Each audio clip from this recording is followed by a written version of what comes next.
Good morning. Nice to see you, as always. How many schools are closed or partially closed today? What's Gillian Keegan, Education Minister, talking about here? Well, we don't know that. We'll know later on today and we'll publish that this afternoon. We have done a survey which a lot of heads responded to, so that gives us some idea, and that said it just said the majority of schools would be open. Is it this? No, not RAAC. A sort of aero chocolate bar, but in concrete form, that's been used to construct school buildings over previous decades. And yet, just a few days before the term restarts, the government has now told more than 100 schools, nurseries and colleges that they must close classrooms and other buildings that contain the material for fear it might collapse. So what does she have to say about this dangerous material and the potential for school children being placed in harm's way? But we've got, how many are open and how many are open with some restrictions, how many are open to everybody. Obviously, we're really disappointed that any are closing, but we will know later on today and then we'll publish that information. OK, I was speaking to the joint head of the NEU union, and he says that there was not, when he came in to see you, the minister brought no proposals whatsoever. Hang on! This is a clip from 7 months ago about schools closing because of industrial action, and Gillian was saying she was disappointed that any schools have had to close. To the table, nothing on pay this year or next, no suggestion of non-consolidated lump sum, no pay rise. What's the point in calling them in? So then why, knowing that this RAAC was a huge problem, did they not make a concerted effort to deal with it? Determining strength of normal reinforced concrete, determining strength of RAAC concrete. Here's Jeremy Hunt being grilled over this very issue on Sky News. Well, good morning, Trevor, and it's a pleasure to be on your new show. What I can tell you is that the moment the Education Secretary has heard about any problem in a school, any risk to children, she has acted. And we have 22,000 schools in the country, and there has been, since that incident, a huge programme going through this RAAC asbestos issue because we want to be absolutely sure that every child is safe. I don't know about you, but Jeremy Hunt's delivery here is less than comforting. There seems to be little concern or empathy or anything. And we have then made sure, as soon as we have information of any risk, that something is done to mitigate that risk. So, by the way, just to pick this up, it's not just RAAC we're worried about now, is it? It's asbestos. And that expands the potential number of schools greatly, doesn't it? Well, I know we're going to get into this in a bit, but they've known about this problem for years, and yet they've done very little about it. Until now, it's become an issue. It doesn't matter if it's RAAC or the wider asbestos issue.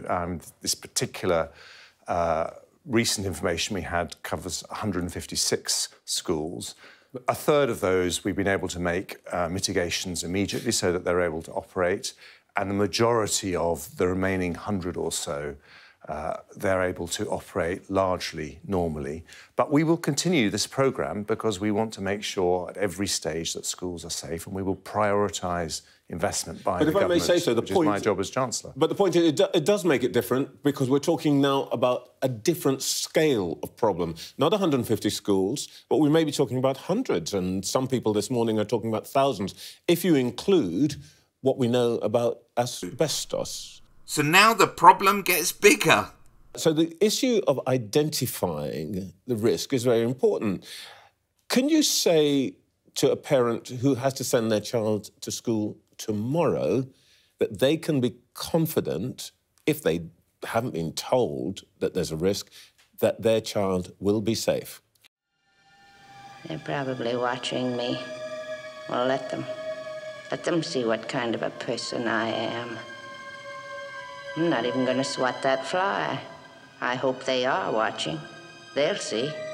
They'll see, and they'll know, and they'll say, why, she wouldn't even harm a fly. Well, we are doing everything we can to make sure that is the case. We can absolutely promise that the government will take action immediately when we know there is any kind of risk, but also more broadly in terms of my decisions as Chancellor, that we will prioritise spending money to sort out these problems where that needs to happen. And in my first autumn statement, we announced an extra £2.3 billion for schools. That was in a context of having to cut back public spending in other areas. So look at how he's going to use this catastrophe as an excuse to cut back on other areas. Absolutely committed to doing what it takes to make sure our schools are safe. Forgive me for pressing on this, but what you've said so far adds up to a simple statement.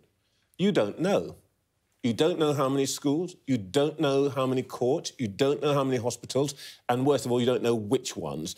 I think you owe it to the public simply to sometimes say, we just don't know. I don't think that's a fair characterisation, Trevor, of what's been happening. Well, you can't tell me that you do know. You haven't told me what the number is. So this isn't an issue just with schools. It's an issue that affects hospitals and courts too. And, as Trevor Phillips has pointed out, there's the problem with asbestos mixed in as well. What are the government going to do about this? Rest assured, Gillian Keegan has risen to the challenge by producing this handy guide for concerned parents about RAAC. RAAC stands for Reinforced Autoclaved Aerated Concrete, and it's a lightweight form of concrete that was used in building construction from the 1950s until the mid-1990s. What the hell is going on here? Who in their right minds put on this subpar dance track? This is meant to be addressing potential harm to children.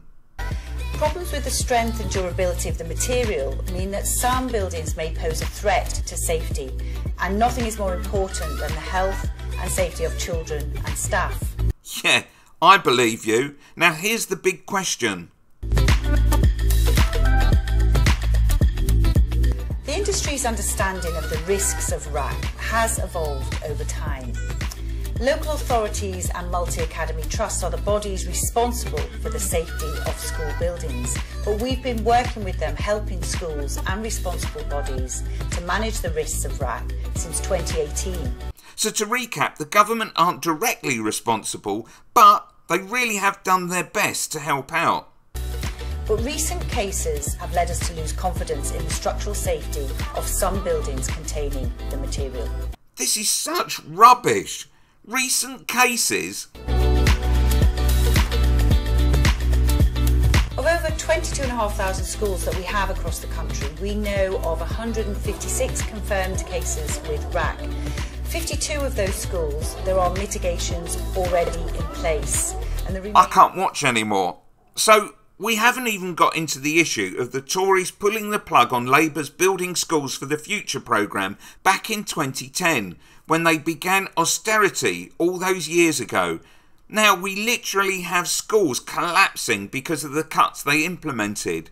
We also have the fact that in 2020, as Chancellor, Rishi Sunak only signed over enough money to fix a third of those schools in need of repair. This is the same thinking that led us into the PPE debacle during the pandemic. A fingers crossed approach that hopefully nothing will happen during their watch. Well, unfortunately for them, they've been caught out. Click here for some Brexit is dead.